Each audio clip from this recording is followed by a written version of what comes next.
నేను ముఖ్యమంత్రి గారిని ఇలా సిరిసిల్ల వేదికగా వారికి నేను ఒక సవాల్ విసురుతా ఉన్నా. అయ్యా ముఖ్యమంత్రి గారు, మీరు అన్నట్టు, మీరు అనుకుంటున్నట్టు ఏది 66% రాష్ట్రంలో ప్రజలు నీతోనే ఉన్నారు అనే మాట నిజమే అయితే నేను నీకు ఒక సవాల్ చేస్తా ఉన్నా. మా ఎమ్మెల్యేలు ఒక 10 మందిని ఎత్తుకపోయినావు కదా, 10 మందిని ఎత్తుకపోయింది కదా. ఆ 10 మందికి దమ్ముంటే రాజీనామా పెట్టి ప్రజలు చెప్తారు ఎవరు ఎక్కడున్నారు, ఎవరి శాతం ఎంత, ఎవరి బతుకెంత, ఎవరి ఎత్తెంత, ఎవరి పొడువెంత ప్రజలు తెలుస్తారు. 10 మందితో రాజీనామా పెట్టి రా ఎలక్షన్లకు.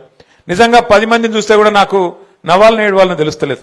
నేను ముఖ్యమంత్రి గారిని ఇలా సిరిసిల్ల వేదికగా వారికి నేను ఒక సవాల్ విసురుతా ఉన్నా.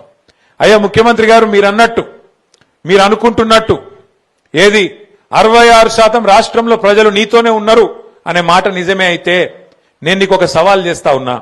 మా ఎమ్మెల్యేలు ఒక 10 మందిని ఎత్తుకపోయినావు కదా, 10 మందిని ఎత్తుకపోయింది కదా.